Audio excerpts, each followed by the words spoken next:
World leaders are absolutely furious at Donald Trump and his despicable regime. Frankly, world leaders are saying they are absolutely disgusted at Donald Trump and his regime and how their border patrol and ICE Gestapo are killing Americans and others living in the country in cold blood and then defaming the individuals who are murdered. World leaders are saying we will join forces with each other and strike back against Trump and his despicable regime if they dare threaten the sovereignty of other countries again, as other countries forge alliances to checkmate the United States, forging broader trade alliances, military alliances that are leaving Donald Trump and his regime, and sadly the United States isolated, generationally weaker, as Justin Wolfers, economist from the University of Michigan, explains. Let me show you what went down over the past 48 hours. As Donald Trump huffs and puffs and says, yet again, he's going to blow the house down of Canada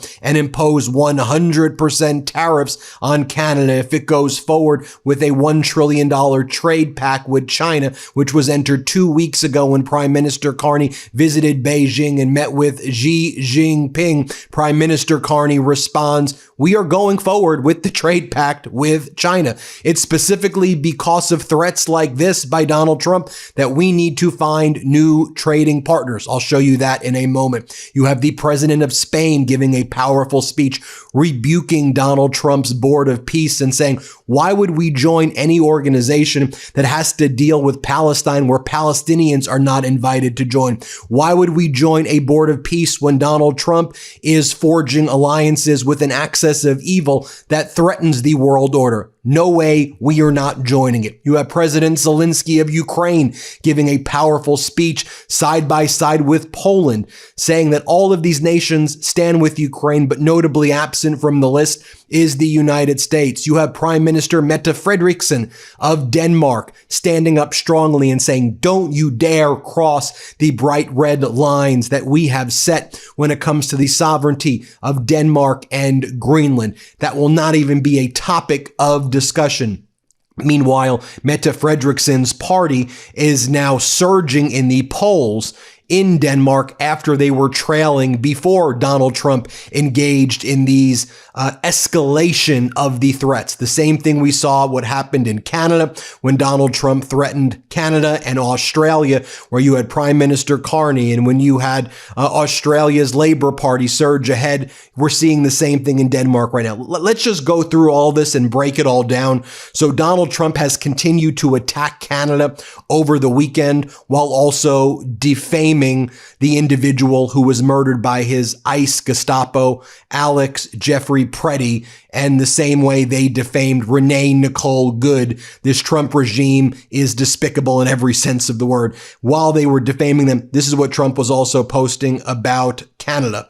The last thing the world needs is to have China take over Canada. It's not going to happen or even come close to happening. Thank you for your attention to this matter, Donald J. Trump. And then, of course, he posted 2 days ago, if Governor Carney thinks he's going to make Canada a drop-off port for China to send goods and products into the United States, he is sorely mistaken. China will eat Canada alive, completely devour it, including the discussion of their business, social fabric, and general way of life. Just pause there. I think Donald Trump is describing the United States right now as China has completely outmaneuvered Donald Trump in every single way, whether it was withholding soybean purchases, withholding rare earth mineral exports. China has completely outmaneuvered Donald Trump. Donald Trump then goes on to say, if Canada makes a deal with China, it will immediately be hit with a 100% tariff against all Canadian goods and products coming into the USA. Thank you for your attention to this matter. He then posted again this weekend, China is successfully and completely taking over the once great country of Canada. So sad to see it happen. I only hope they leave ice hockey alone. DJT. And then Donald Trump says, a must watch. Canada is systematically destroying itself. The China deal is a disaster for them. Will go down as one of the worst deals of any kind in history. All their businesses are moving to the USA.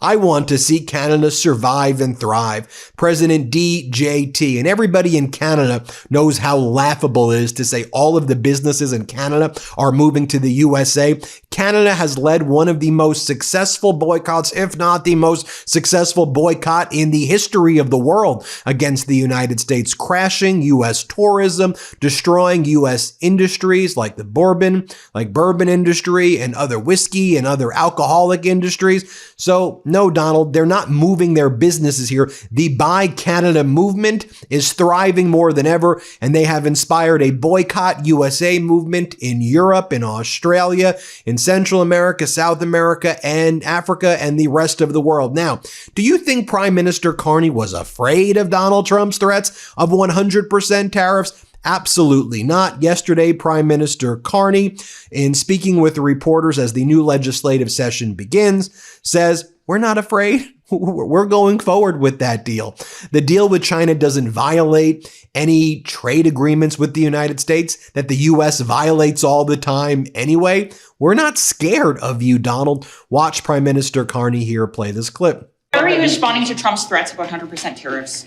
Well, the first thing is that Canada respects our engagements, our commitments. Il y a des engagements dans l'ACM. We have commitments under CUSMA that not to pursue free trade agreements with non-market economies without prior notification. We have no intention of doing that with China or any other non-market economy. What we've done with China is to rectify some issues that developed in the last couple of years.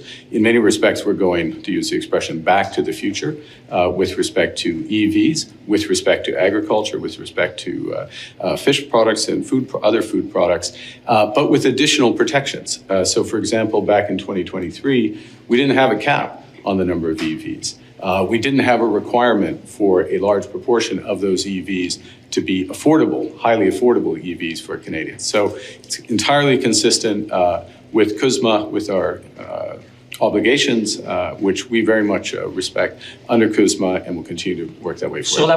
And then Prime Minister Carney, while flanked by the youth group leadership from the Liberal Party, he just basically says, let's talk about what our priorities are here in Canada. We're moving on from the U.S. and we're building sustainable, cooperative, multilateral relationships across the globe where we respect other nations' sovereignty. Here, let's play this clip. Very pleased to be here with our youth caucus and work closely together because the focus of the government is building a new future for Canada, a future that's more prosperous, more independent, more sustainable, and fairer. Now, to get to that future, we have to keep the focus on protecting Canadians, protecting our communities, protecting our borders, protecting our way of life, and supporting many Canadians who feel a squeeze, the cost of living, affordability. We've already taken a number of steps, cutting taxes in a variety of ways, key social programs comme le soin dentaire et tous les autres, les garderies, tout cela, dental care, child care as well. There's more to come, and I look forward to working to protect communities, to build this economy, support Canadians with a parliament, cooperatively in parliament and with the premiers. And now, Next, I want to bring you to the European Union, where Mette Frederiksen, the Prime Minister of Denmark, was speaking, and she talked about how through Donald Trump's threats, through his huffing and puffing, and I'm going to blow your house down, she says what became very clear to nations in the European Union is that when you stand united and you punch the bully back, that is how you win. An appeasement strategy is a recipe for failure. Standing united and punching the bully in the face, sticking the dagger in and twisting it is how you win and how you defeat a pathetic, weak individual like Donald Trump. Watch what Prime Minister Mette Frederiksen has to say. Play this clip. First of all, I would like to express how grateful we are in the Kingdom of Denmark, including Greenland, for all the support we have received from all over Europe. It has been extremely important in this very difficult situation that we have been placed in. And I think that when Europe is not divided, when we stand together, and when we are clear and strong, also in our willingness to stand up for ourselves, then the results will show. So I think we have learned something during the last couple of days and weeks. And now we, of course, want to find a solution. So there is one thing that has something to do with NATO. We have asked NATO to be more present in the Arctic region. I think everybody in NATO agrees about that, the Arctic states, but also other member states, that we need a permanent presence from NATO in the Arctic region, including around Greenland. And then we will discuss in a more traditional political, diplomatic way with the US about our bilateral relationship between the Kingdom of Denmark and US. You know that pressure this time of year where it suddenly feels like you need a whole new wardrobe just to keep up with the weather, and half the stuff you buy falls apart the second you actually need it, hoodies especially. This time of year, a good hoodie is essential, but it can be tough to find one that will last through the season. That's why I'm obsessed with the American Giant Classic Full Zip Hoodie. The American Giant Classic Full Zip Hoodie is made to last a lifetime, so you can count on it to bring you comfort and warmth year after year. Slate magazine called it the greatest hoodie ever made, and from cotton to zipper, it's made right here in the USA.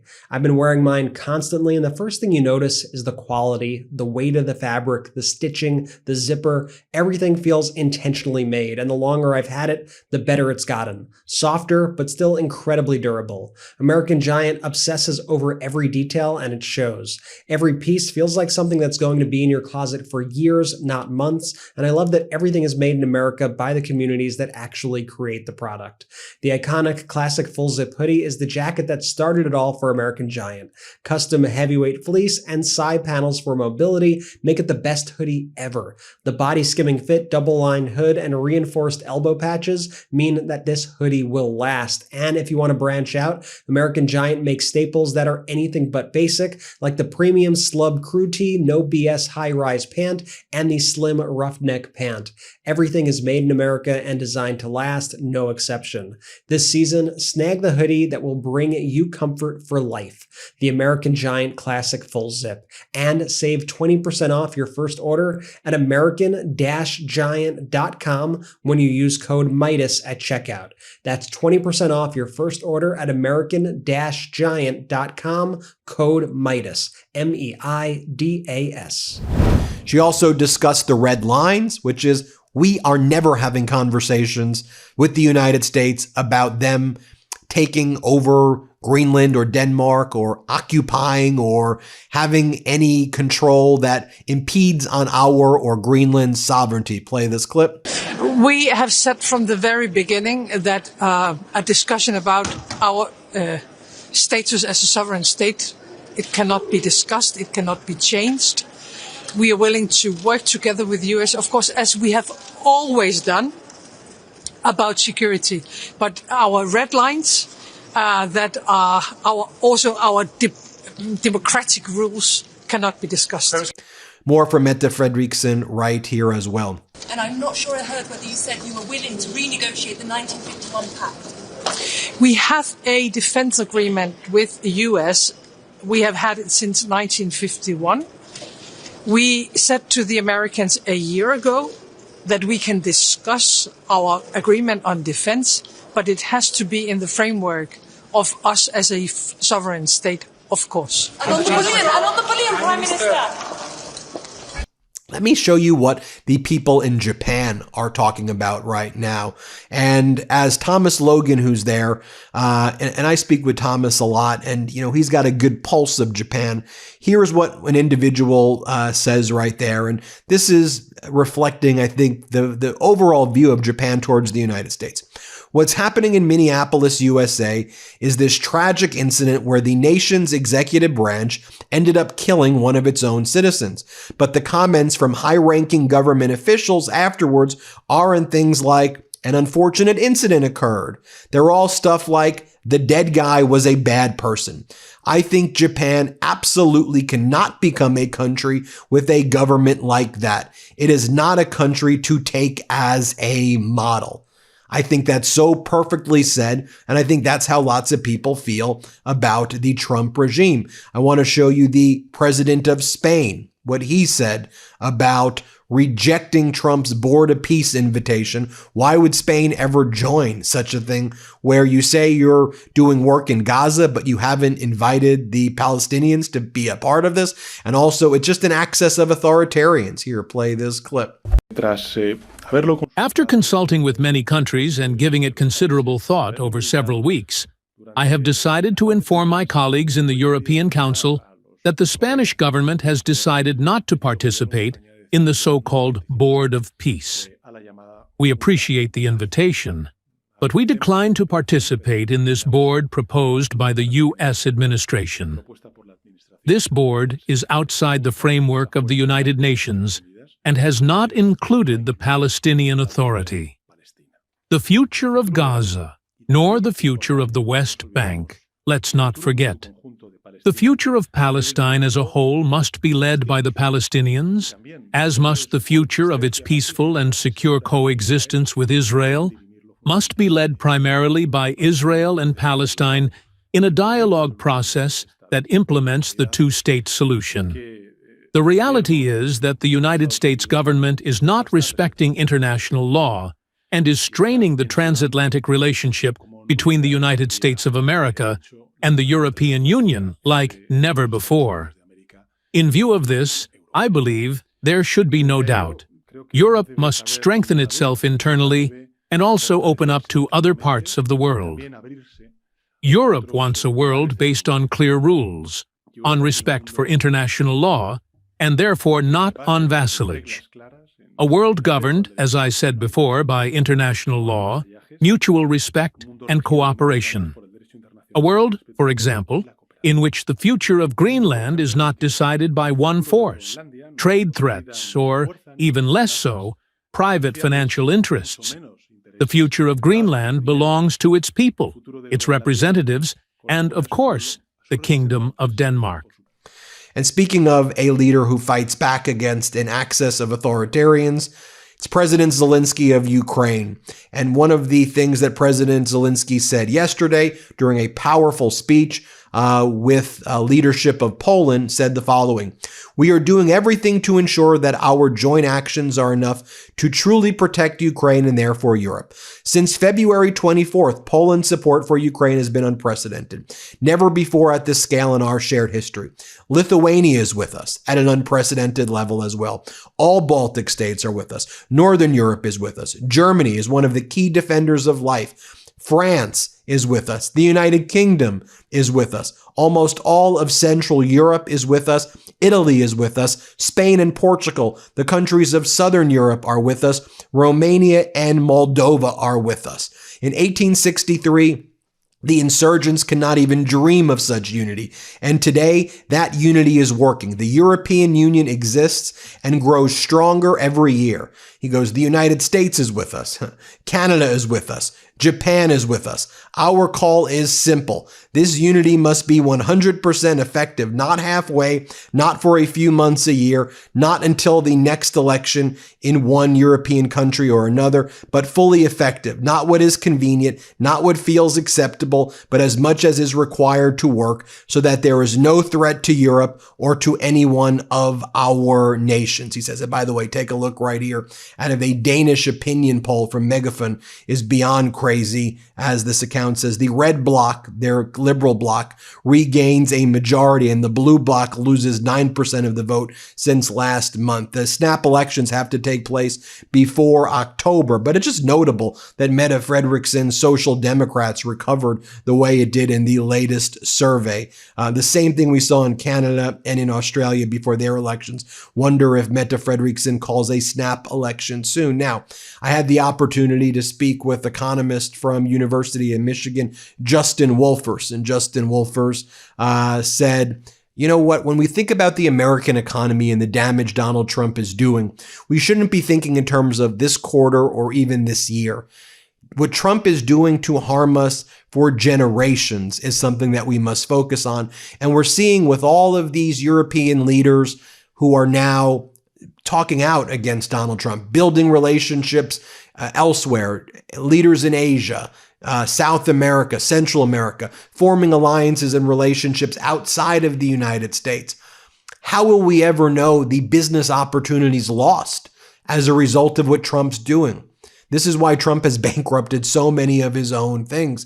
And not to mention, I did a whole video on this 2 days ago where I talked about the World Cup boycott that is now gaining steam, and a major German football association executive, or soccer there, football everywhere else other than the U.S., speaking out against Donald Trump and his regime and calling for a boycott or supporting a boycott. Here's what Professor Wolfers told me. I think this is very powerful stuff. Play it. But let me go one step deeper, Ben. I want to challenge you and literally everyone in the media to think a little harder about what economic things we should be looking at.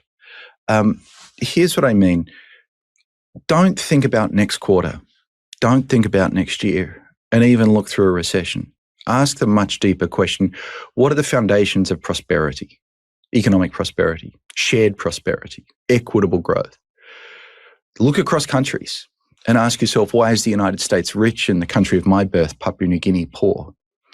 And we have economists who ask this question, and they load all sorts of numbers into their computers, and they run very complicated analyses, or they do studies, or they case studies and historical analyses. And the answer turns out to be what we call institutions, the rules of the game, the rules of economic and political life, the fact that we respect the rule of law, that we have contestable elections, that we have contracts that we respect, that the government plays a limited and predictable role in economic life, and on the list goes. And the thing is, those are the things the president is undermining. He's attempting to take away the independence of the Federal Reserve. He's tried to undermine how much federal economic statistics reflect reality. He's tried to overturn an election. He's snatching people up off the streets. He is calling CEOs and telling them what to do. This is the most interventionist government of my lifetime. It's the least conservative government of my lifetime. When you are the richest country in the world, maybe you're not the ones who should be thinking about ripping down your existing institutions. It's those who are somewhat behind. But that's what the president's doing.